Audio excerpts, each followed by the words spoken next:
రామ చక్కని సీతకి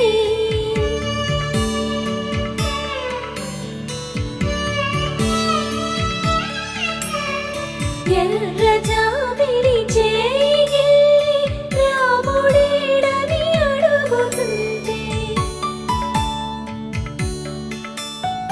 చూడలేదని పెదవి